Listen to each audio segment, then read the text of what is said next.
Hello students, आज के video में हम उन एडवर्ब्स के बारे में पढ़ेंगे जिनको हम सेंटेंस में मिड पोजीशन पर यूज करते हैं। लेकिन किसी भी एडवर्ब को मिड पोजीशन पर यूज करने से पहले हमें ये पता होना चाहिए कि सेंटेंस में मिड पोजीशन होती कहाँ पर है। तो सबसे पहले मैं आपको यही बताता हूँ कि जो सेंटेंस में मिड पोजीशन होगी वो कहाँ पर होगी। तो इसके लिए आपको सेंटेंस में वर्ब देखनी है। अगर आपके सेंटेंस में जो वर्ब है वो एक सिंगल वर्ड है, ठीक है। सिंगल वर्ड वर्ब कब मिलेगी? सिंगल वर्ड वर्ब मिलेगी प्रेजेंट इंडेफिनेट टेंस में या पास्ट इंडेफिनेट टेंस में। तो अगर आपके सेंटेंस में जो वर्ब है वो सिर्फ एक शब्द है, मतलब जो आपकी वर्ब है वो एक सिंगल वर्ड है, तो आपको जो एडवर्ब है, अगर मतलब कोई एडवर्ब आप मिड पोजीशन पे लगा रहे हैं और आपके सेंटेंस में वर्ब सिर्फ एक शब्द है, तो आपको वो एडवर्ब उस मेन वर्ब अर्थात जो कि एक सिंगल वर्ड वर्ब है उससे पहले लगानी है। अर्थात जो मिड पोजीशन होगी वो कहाँ पे होगी? उस सिंगल वर्ड वर्ब से पहले। लेकिन ये ध्यान रखना है कि उस सेंटेंस में वर्ब सिर्फ एक वही हो, ठीक है। तो जैसे ये सेंटेंस लेते हैं, we always play cricket in the evening. अब यहाँ पे देखिए इस सेंटेंस में जो वर्ब है वो सिर्फ प्ले अर्थात एक सिंगल वर्ड है। यहाँ पर इस सेंटेंस में एक सिंगल वर्ड वर्ब का प्रयोग किया गया है और ये सेंटेंस प्रेजेंट इंडेफिनिट टेंस में है। तो जब भी हमारे सेंटेंस में जो वर्ब है वो एक सिंगल वर्ड हो तो जो मिड पोजीशन होगी वो उस सिंगल वर्ड वर्ब से पहले होगी, ठीक है। तो यहाँ पर ये एडवर्ब देखिए यूज की गई है इस वर्ब से पहले। नेक्स्ट है, अगर हमारे सेंटेंस में वर्ब फ्रेज यूज की गई है। वर्ब फ्रेज कब होगी? वर्ब फ्रेज में होता है एक मेन वर्ब और मेन वर्ब से पहले कुछ हेल्पिंग वर्ब्स, ठीक है, कुछ हेल्पिंग वर्ब्स। हेल्पिंग वर्ब्स एक भी हो सकती है, हेल्पिंग वर्ब एक से ज़्यादा भी हो सकती है। तो अगर आपके सेंटेंस में वर्ब फ्रेज यूज की गई है तो उस वर्ब फ्रेज में जो वर्ब फ्रेज का जो पहला शब्द है उस पहले शब्द के बाद मिड पोजीशन होती है, ठीक है। अब मान लीजिए ये मेन वर्ब है और इससे पहले एक हेल्पिंग वर्ब है, तो मिड पोजीशन कहाँ होगी? मिड पोजीशन समझने के लिए हमें सबसे पहले क्या समझना होगा कि फ्रेज। तो ये जो मेन वर्ब और हेल्पिंग वर्ब है ये मिलके तो बन गई एक फ्रेज, ठीक है। अब मिड पोजीशन कहाँ होगी? इस वर्ब फ्रेज के पहले शब्द के बाद। तो इस फ्रेज का पहला शब्द जो है वो क्या हो गया? ये हेल्पिंग वर्ब, इसके बाद होगी मिड पोजीशन, ठीक है। और मिड पोजीशन कहाँ पर हो गई है? अब हमारी हेल्पिंग वर्ब और ये मेन वर्ब के बीच में। लेकिन कई बार ऐसा होता है कि एक मेन वर्ब होती है और उससे पहले हेल्पिंग वर्ब्स होती हैं एक से ज़्यादा, ठीक है। मान लीजिए यहाँ पे दो हेल्पिंग वर्ब है, एक ये भी है और एक ये भी है। तो अब हमारी ये बन गई फ्रेज। अब हमें मिड पोजीशन कहाँ होगी हमारी? अब इस सेंटेंस में अगर मिड पोजीशन फाइंड आउट करें, अब मिड पोजीशन देखें तो कहाँ पे होगी? मिड पोजीशन होगी वर्ब फ्रेज के पहले शब्द के बाद। तो इस वर्ब फ्रेज का पहला शब्द क्या हो गया? ये। अब इसके बाद हमें यूज करनी है, ये हमारी मिड पोजीशन होगी, ठीक है। जैसे एग्जांपल देखिए, the train will probably be late. तो यहाँ पर ये विल और ये बी, ये हमारी होगी मेन वर्ब, ये हमारी होगी हेल्पिंग वर्ब, ठीक है। अब इस सेंटेंस में ये मेन वर्ब, इससे पहले हेल्पिंग वर्ब कितनी है? एक ही है। तो ये हमारी वर्ब फ्रेज है विल बी, ठीक है। ये यहाँ पे विल और बी ये हमें यूज किए यहाँ पर, मतलब ये वर्ब यूज किए विल के साथ बी, और तो कोई वर्ब है नहीं। तो ये हमारी वर्ब फ्रेज हो गई। अब हमारी मिड पोजीशन कहाँ होगी? इस वर्ब फ्रेज के पहले शब्द के बाद। तो पहला शब्द क्या है? विल। तो यहाँ पे हमारी ये मिड पोजीशन होगी। तो यहाँ पे देखिए प्रोबेबली एडवर्ब को विल के बाद ही यूज किया गया। नेक्स्ट देखिए, he has never return to me. अब यहाँ पे देखिए ये सब्जेक्ट है और हमारी जो वर्ब है वो देखिए एक तो ये है और एक ये है, ठीक है, और तो कोई वर्ब है नहीं। तो यहाँ पर हमने क्या यूज़ किया है? हैज़ रिटर्न, ठीक है, ये यूज़ किया है हैज़ रिटर्न। तो ये हमारी वर्ब फ्रेज हो गई। अब वर्ब फ्रेज हो गई तो जब मिड पोजीशन होगी वो कहाँ होगी? वर्ब फ्रेज के पहले शब्द के बाद। तो पहला शब्द क्या है? हैज़, इसके बाद। तो यहाँ पे देखिए नेवर एडवर्ब को इस हैज़ के बाद यूज किया गया है। नेक्स्ट देखिए, you have definitely been working too hard. तो यहाँ पर देखिए, यहाँ पर हम अगर हेल्पिंग वर्ब देखें तो देखिए हमारे कहाँ कहाँ है? हैव बीन वर्किंग, ठीक है। तो ये हमारी वर्ब फ्रेज है, हैव बीन वर्किंग। तो ये हमारी एक वर्ब फ्रेज बन गई, ठीक है, ये वर्ब फ्रेज बन गई। वैसे मैंने वर्ब फ्रेज पर एक वीडियो बना रखा है, आप उस वीडियो को देखेंगे तो वर्ब फ्रेज समझ में आ जाएगी वर्ब फ्रेज क्या होती है। तो ये हमारी वर्ब फ्रेज हो गई। अब मिड पोजीशन कहाँ होगी? अगर हमें कोई एडवर्ब लगानी पड़े मिड पोजीशन पे तो मिड पोजीशन कहाँ होगी? इस वर्ब फ्रेज के पहले शब्द के बाद। तो पहला शब्द क्या है? हैव, इसके बाद। तो यहाँ पे देखिए डेफिनेटली को हैव के बाद ही यूज किया गया है। उसके बाद तीसरा पॉइंट आपको क्या ध्यान रखना है? तीसरा ध्यान रखना है कि अगर हमारे सेंटेंस में इज, एम, आर, वाज, वर ये वर्ब्स यूज की है हमने, ठीक है, और इनके बाद कोई दूसरी वर्ब है ही नहीं, यही मेन वर्ब है समझ लो, ठीक है, यही मेन वर्ब है। मतलब is am are was verb को जब हम मेन वर्ब के रूप में यूज़ करते हैं तो ये लिंकिंग वर्ब होती है।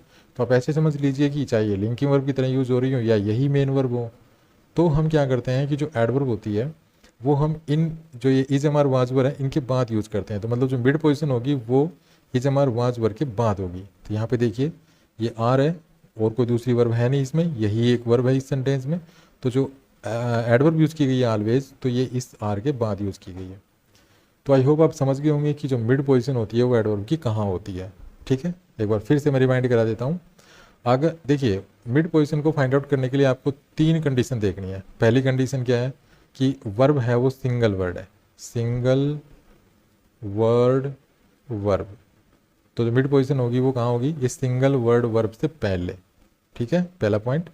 दूसरा, अगर हमारे सेंटेंस में वर्ब फ्रेज है, वर्ब फ्रेज, अब वर्ब फ्रेज को समझने का कोई ज़्यादा मतलब रॉकेट साइंस नहीं है। वर्ब फ्रेज में आपको क्या मिलेगी, एक तो मिलेगी मेन वर्ब, और इस मेन वर्ब से पहले अब अगर एक हेल्पिंग वर्ब है तो भी वो मेन ये जो सारी मिलके वर्ब फ्रेज बन जाएगी। एक से ज़्यादा हेल्पिंग वर्ब है तो भी वो वर्ब फ्रेज, मतलब वर्ब फ्रेज में क्या होता है, एक मेन वर्ब और जितने भी जो हेल्पिंग वर्ब्स होती हैं वो सारी, चाहे वो एक हो या एक से ज़्यादा होती है, वर्ब फ्रेज हो गई। इस वर्ब फ्रेज का जो पहला शब्द है उसके बाद मिड पोजिशन होती है। ये दूसरा पॉइंट हो गया। तीसरा आ जाओ, ये जो इज एम आर वाजवर होते हैं बी की form, is am are was और वर्ब। अगर हमारे सेंटेंस में is am are was verb का प्रयोग किया गया है और उस सेंटेंस में कोई दूसरी वर्ब नहीं होनी चाहिए, ये ध्यान रख लेना। तो कोई दूसरी वर्ब नहीं है तो हमारी मिड पोजीशन कहाँ होगी, इस is am are was verb के तुरंत बाद। ठीक है, आई होप आप समझ गए होंगे अब अच्छी तरह से कि मिड पोजीशन एडवर्ब की कहाँ होती है, मतलब सेंटेंस में मिड पोजीशन कहाँ होती है जहाँ पे हम एडवर्ब यूज कर सकते हैं। तो अब हम उन एडवर्ब्स के बारे में पढ़ेंगे जिनको हम इस तरह से मिड पोजीशन पे यूज करते हैं। तो सबसे पहले आते हैं एडवर्ब्स ऑफ इंडेफिनेट फ्रीक्वेंसी। तो ये जो एडवर्ब्स हैं ये एडवर्ब्स ऑफ इंडेफिनेट फ्रीक्वेंसी होती हैं, आप इनको पढ़ लीजिएगा। ठीक है, इनको नोट डाउन कर लीजिएगा और लर्न कर लीजिएगा। ये जो एडवर्ब्स होती हैं इंडेफिनेट फ्रीक्वेंसी एडवर्ब्स होती हैं, अर्थात ये ऐसी एडवर्ब्स होती हैं जो हमें एक्शन की इंडेफिनेट फ्रीक्वेंसी के बारे में बताती हैं।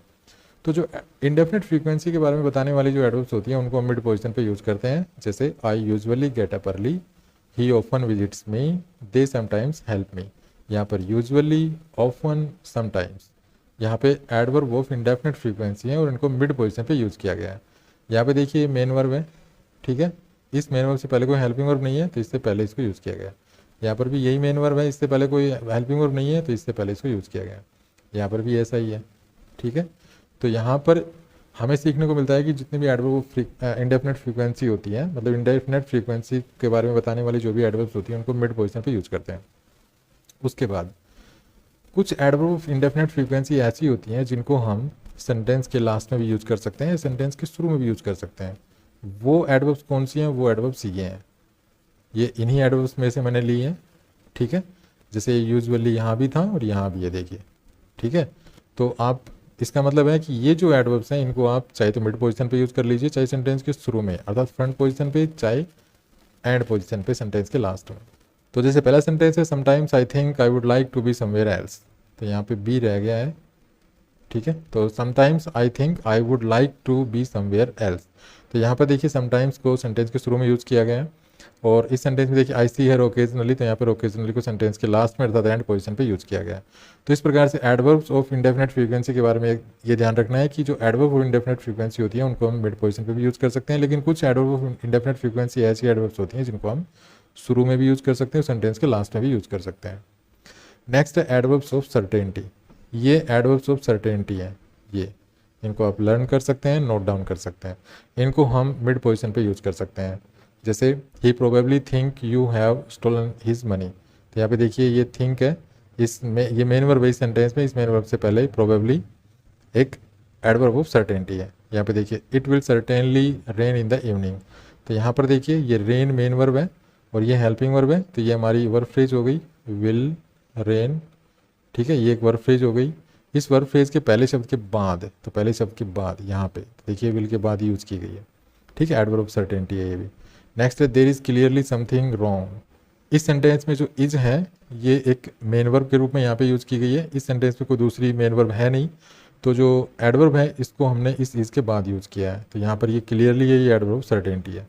नेक्स्ट देखिए the train has obviously been late, तो यहाँ पे देखिए ये हैज़ बीन, ये एक वर्ब फ्रेज है और एडवर्ब कहाँ होगी, मिड पोजीशन पे, तो मिड पोजीशन कहाँ होगी, हैज़ के बाद। तो यहाँ पे देखिए ऑब्वियसली को हैज़ के बाद यूज़ किया गया है। तो इन सभी सेंटेंसेस में जो एडवर्ब्स हैं, प्रोबेबली, सर्टेनली, क्लियरली, ऑब्वियसली, ठीक है, ये एडवर्ब सर्टेनिटी हैं। तो एडवर्ब सर्टेनिटी होती है, उनको भी मिड पोजीशन पे यूज़ करते हैं। कुछ एडवर्ब सर्टेनिटी ऐसी भी होती है जिनको हम सेंटेंस के शुरू में यूज़ कर सकते हैं, ठीक है। तो वो एडवर्ब सर्टेनिटी होती है मे बी और परहैप्स। जैसे maybe you are right, perhaps he failed. तो ये जो मे बी है और ये परहैप्स ये सेंटेंस के शुरू में अर्थात फ्रंट पोजीशन पे यूज़ की गई है। नेक्स्ट है एडवर्ब ऑफ कंप्लीटनेस। तो एडवर्ब ऑफ कंप्लीटनेस होती हैं ये adverb, completely, practically, almost, nearly, quite, rather, partly, sort of, kind of, more और लेस, हार्डली और स्कार्सली। ये एडवर्ब्स कंप्लीटनेस होती हैं, मतलब कंप्लीटनेस को शो करते हैं, कंप्लीटनेस की डिग्री को शो करती हैं।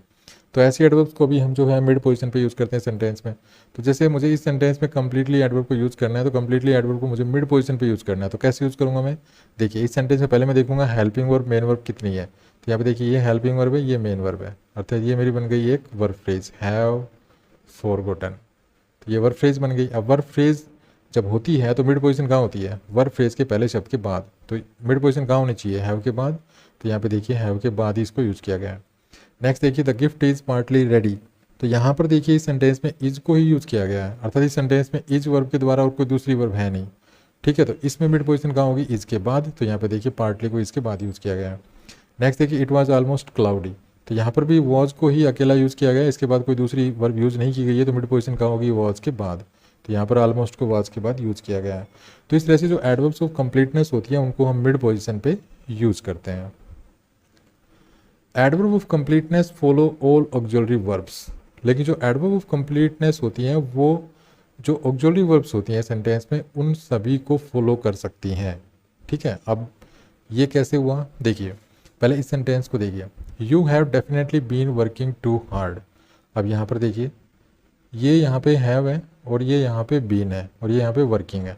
यहाँ पर मेरी वर्ब फ्रेज बन गई हैव बीन और वर्किंग, ठीक है, ये मेरी वर्ब फ्रेज बन गई। अब ये जो डेफिनेटली है ये एडवर्ब सर्टेनिटी है। तो एडवर्ब सर्टेनिटी को मैंने मिड पोजीशन पे यूज़ किया है, तो मिड पोजीशन मेरी कहाँ होगी, इस वर्ब फ्रेज के पहले शब्द के बाद, मतलब यहाँ पे। तो मैंने यहाँ पे इसको यूज़ किया है, लेकिन ध्यान रखना ये मेरी एडवर्ब ऑफ सर्टेनिटी है, ठीक। लेकिन अगर एडवर्ब ऑफ कंप्लीटनेस आप सेंटेंस में यूज़ कर रहे हैं, ठीक है, और उस सेंटेंस में कोई वर्ब फ्रेज यूज़ कर रखी है और वर्ब फ्रेज में एक से ज़्यादा हेल्पिंग वर्ब्स हैं, ठीक है, एक से ज़्यादा हेल्पिंग वर्ब्स, तो एडवर्ब ऑफ कंप्लीटनेस को उन सभी हेल्पिंग वर्ब्स के बाद यूज़ करना है। इस चीज़ को मैं बता रहा हूँ यहाँ पे। अब एग्जाम्पल देखिए, I will have completely finished my by next month. तो यहाँ पे देखिए विल हैव और फिनिश्ड, ये मेरी वर्ब फ्रेज बन गई, विल हैव फिनिश्ड, ठीक है, ये मेरी वर्ब फ्रेज बन गई यहाँ पे ये। अब हम जो मिड पोजीशन पे कोई एडवर्ब यूज़ करते हैं तो कहाँ करते हैं, इस वर्ब फ्रेज के पहले शब्द के बाद, मतलब यहाँ पे यूज़ करते हैं। लेकिन ये भी यहाँ पे ये कह रहा है कि अगर एडवर्ब ऑफ कंप्लीटनेस अगर आप यूज़ कर रहे हैं तो आपको जो एडवर्ब ऑफ कंप्लीटनेस जो है वो किसी ऐसे सेंटेंस में अगर आप यूज़ कर रहे हैं जिनमें मेन वर्ब और मेन वर्ब से पहले एक से ज़्यादा हेल्पिंग वर्ब्स हैं, तो आपको उन सभी हेल्पिंग वर्ब्स के बाद यूज़ करनी है, अर्थात मेन वर्ब से पहले यूज़ करनी है। तो मिड पोजीशन होती तो मेरी यहाँ है, लेकिन एडवर्ब ऑफ कंप्लीटनेस को आपको यूज़ करना है इन दोनों हेल्पिंग वर्ब्स के, क्योंकि इसमें दो हेल्पिंग वर्ब हैं, तो इनके बाद आपको यूज़ करना है, अर्थात मेन वर्ब से पहले। तो यहाँ पे देखिए ऐसे यूज़ किया गया है, कंप्लीटली को मेन वर्ब से पहले यूज़ किया गया है, बल्कि जबकि इससे पहले दोनों हेल्पिंग वर्ब वाली देखिए, जबकि एक्चुअली मिड पोजीशन कहाँ होती है, मिड पोजीशन होती है फर्स्ट वर्ड के बाद, लेकिन क्योंकि एडवर्ब ऑफ कंप्लीटनेस है तो इसको आपको सभी हेल्पिंग वर्ब्स के बाद यूज़ करना है, ठीक है। नेक्स्ट देखिए, the repair of the house has been properly done. अब यहाँ पे देखिए हैज़ बीन डन, ये मेरी वर्ब फ्रेज हो गई, हैज़ बीन डन, ठीक है, ये मेरी वर्ब फ्रेज हो गई। अब मिड पोजीशन कहाँ होती है, वर्ब फ्रेज के पहले शब्द के बाद, तो यहाँ पे मिड पोजीशन होती है। लेकिन क्योंकि ये प्रॉपरली एडवर्ब ऑफ कंप्लीटनेस है तो इसको हम कहाँ यूज़ करेंगे, जितने भी हेल्पिंग वर्ब्स हैं उनके बाद, अर्थात मेन वर्ब से पहले। तो यहाँ पे देखिए ये हेल्पिंग वर्ब वाली और इसके बाद इसको सभी हेल्पिंग वर्ब जो हैज़ बीन दो शब्द हैं इनके बाद इसको यूज़ किया गया, अर्थात मेन वर्ब से पहले। इस चीज़ को भी आपको ध्यान रखना है। नेक्स्ट है फोकसिंग एडवर्ब्स। कुछ फोकसिंग एडवर्ब्स होती हैं जैसे also, just, even, only, mainly, mostly, either और, नाइदर, नोर, ये, ठीक है, इनको आपको सभी को मिड पोजीशन पे यूज़ करना है। जैसे she neither said thank you nor looked at me. तो यहाँ पे देखिए she neither said thank you, तो यहाँ पे देखिए इस सेंटेंस में मेन वर्ब है, ठीक है, एक ही सिंगल वर्ड वर्ब है यहाँ पे, तो इससे पहले इसको यूज़ किया गया है। यहाँ पर देखिए ये नोर को इस लुक्ड अर्थात लुक्ड जो है वो सिंगल वर्ड वर्ब है, तो इससे पहले इसको यूज़ किया गया है। नेक्स्ट देखिए, your cycle just need some oil, तो यहाँ पे योर होना चाहिए, your cycle just need some oil, तो यहाँ पे देखिए नीड्स एक सिंगल वर्ड वर्ब है यहाँ इस सेंटेंस में, इससे पहले इसको यूज़ किया गया है। नेक्स्ट देखिए, he is my teacher but he is also my friend. अब यहाँ पर देखिए इज़, ठीक है, ये इज़ यहाँ पर क्या है, मेन वर्ब है, लेकिन यहाँ पे हमने कोई एडवर्ब यूज़ नहीं किया यहाँ तक।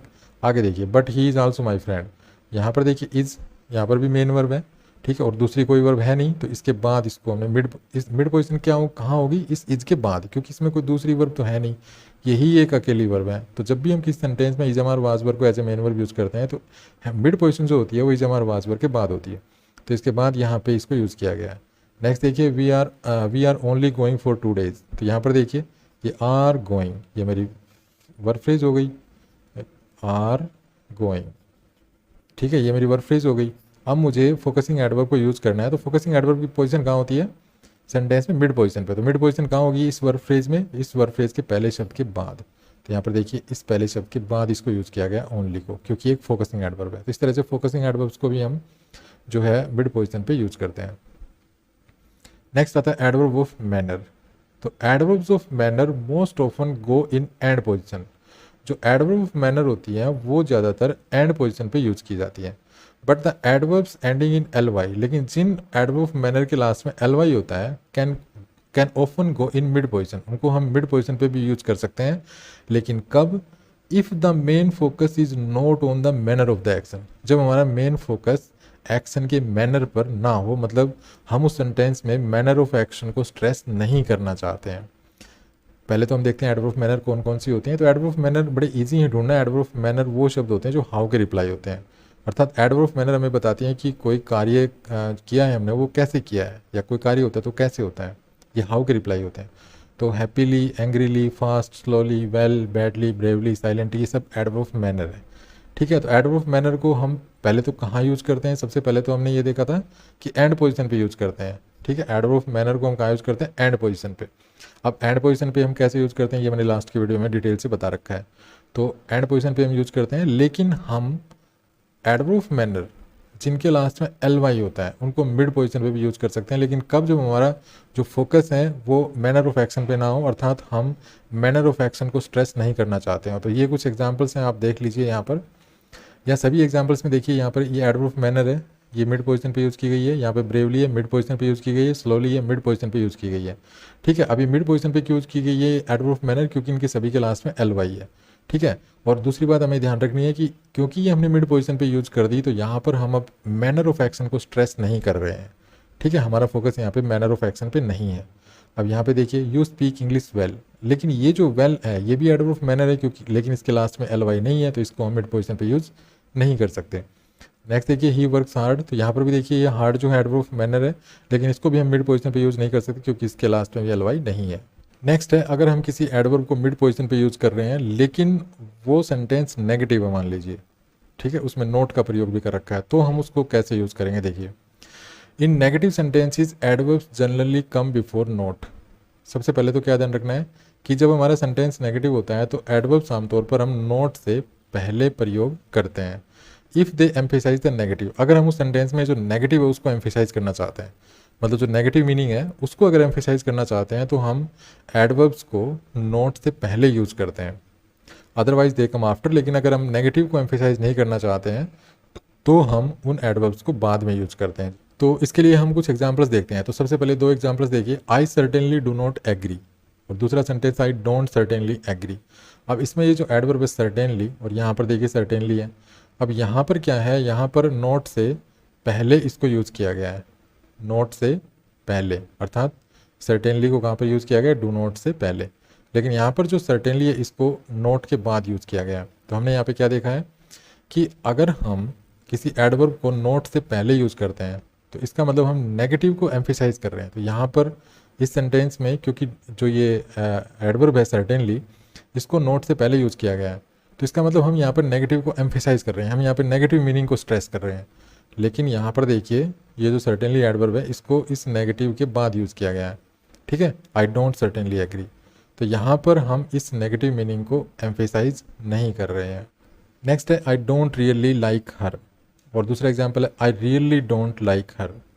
तो यहाँ पर देखिए, यहाँ पर ये एक स्ट्रॉन्ग डिसलाइक को यहाँ पे एक्सप्रेस किया गया है। यहाँ पर जो डिसलाइक है वो स्ट्रॉन्ग डिसलाइक है, स्ट्रॉन्ग डिसलाइक। यहाँ पर माइल्ड डिसलाइक है, माइल्ड डिसलाइक को एक्सप्रेस किया गया है यहाँ पे। अब यहाँ पे स्ट्रॉन्ग डिसलाइक क्यों है? क्योंकि यहाँ पे देखिए ये एडवर्ब है, इसको नोट से पहले यूज़ किया गया है। तो जब हम एडवर्ब को नोट से पहले यूज़ करते हैं तो इसका मतलब वहाँ पर हम नेगेटिव मीनिंग को स्ट्रेस कर रहे हैं। तो यहाँ पर हम इस नेगेटिव मीनिंग को स्ट्रेस कर रहे हैं, अर्थात यहाँ पर जो डिसलाइक है वो स्ट्रॉन्ग डिसलाइक है। और यहाँ पर जो रियली जो एडवर्ब है इसको नोट के बाद यूज़ किया गया है। जब हम एडवर्ब को नोट के बाद यूज़ करते हैं तो इसका मतलब वहाँ पे हम जो नेगेटिव है उसको स्ट्रेस नहीं कर रहे हैं। तो यहाँ पर हम जब नेगेटिव को स्ट्रेस ही नहीं कर रहे हैं तो यहाँ पर जो डिसलाइक है वो माइल्ड डिसलाइक है। तो इस वीडियो में इतना ही। अगर आपको वीडियो अच्छा लगा तो प्लीज़ लाइक कीजिए, शेयर कीजिए, चैनल को सब्सक्राइब करना ना भूलें। Thanks for watching this video. Happy learning, bye bye.